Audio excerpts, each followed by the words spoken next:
চলমান সংঘাতে রাশিয়ার জয়যাত্রা ঠেকাতে ইউক্রেন নাকি রোবট সেনা মোতায়েন করেছে, কিন্তু কাঙ্ক্ষিত ফলাফল তো আসছে না। রয়টার্সে পাওয়া খবর অন্তত তা বলছে না। 12 জুন জানা গেছে রাশিয়ান বাহিনী ইউক্রেনের খার্কোভ এবং দোনেস্ক অঞ্চলের 5টি বসতির নিয়ন্ত্রণ নিয়েছে।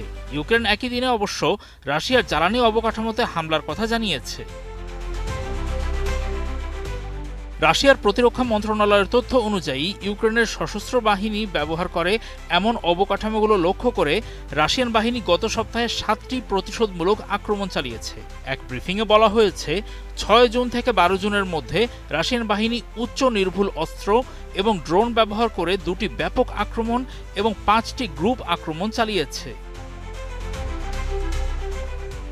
রুশ আক্রমণগুলো ইউক্রেনের বাহিনীর ব্যবহৃত জ্বালানি ও বিদ্যুৎ অবকাঠামো, পরিবহন ও বন্দর সুবিধা, সামরিক বিমান ক্ষেত্র, গোলাবারুদ ডিপো, দূরপাল্লার ড্রোন ও চালকবিহীন নৌকার সংযোজন, সঞ্চয়, প্রস্তুতি ও উৎক্ষেপণ স্থল এবং ইউক্রেনীয় সশস্ত্র ইউনিট ও বিদেশি ভাড়াটে সৈন্যদের অস্থায়ী মোতায়েন কেন্দ্রে সফলভাবে আঘাত হেনেছে।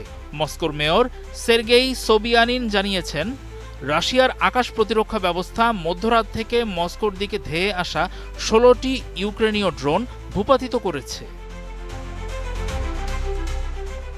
একই দিনে রাশিয়ার প্রেসিডেন্ট ভ্লাদিমির পুতিন জানিয়েছেন, ইউক্রেনের হামলাগুলো রাশিয়ার অর্থনীতির ক্ষতি করছে, কিন্তু সব ক্ষতি দ্রুত কাটিয়ে ওঠা যাচ্ছে। তিনি আরও বলেন, ওইসব হামলা রাশিয়ার সমাজে বিভেদ তৈরি করতে পারবে না। পুতিন জানান, ইউক্রেনে হামলার সংখ্যা বাড়িয়ে এসবের জবাব দেবে রাশিয়া। রাশিয়ার জাতীয় দিবস উপলক্ষে উত্তর কোরিয়ার নেতা কিম জং উন রাশিয়ার প্রেসিডেন্ট ভ্লাদিমির পুতিনকে একটি অভিনন্দন বার্তা পাঠিয়েছেন। তিনি মস্কোর অভ্যন্তরীণ ও পররাষ্ট্রনীতির প্রতি পূর্ণ সমর্থন জানিয়েছেন। উত্তর কোরিয়ার রাষ্ট্রীয় সংবাদ সংস্থা KCNA জানিয়েছে, কিম বলেছেন, উত্তর কোরিয়া এবং রাশিয়ার মধ্যকার সম্পর্ক একটি ব্যাপক কৌশলগত অংশীদারিত্ব চুক্তির ভিত্তিতে একটি জোটে শক্তিশালী হচ্ছে। তিনি রাশিয়ার সঙ্গে সবসময় থাকার অঙ্গীকার করেছেন।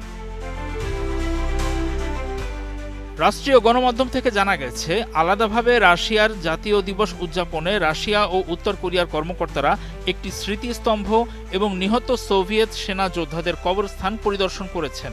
অন্যদিকে রাশিয়ান দূতাবাস উত্তর কোরিয়ার ঊর্ধ্বতন কর্মকর্তাদের জন্য একটি সংবর্ধনা অনুষ্ঠানের আয়োজন করে। ইউক্রেন যুদ্ধে রাশিয়াকে সমর্থন করার জন্য উত্তর কোরিয়ার হাজার হাজার সেনা মোতায়েনের মাধ্যমে দুই দেশের সম্পর্ক আরও গভীর হচ্ছে। 2024 সালের জুনে পুতিনের পিয়ংইয়ং সফরের সময় দুই দেশ কৌশলগত অংশীদারিত্ব চুক্তি স্বাক্ষর করেছিল।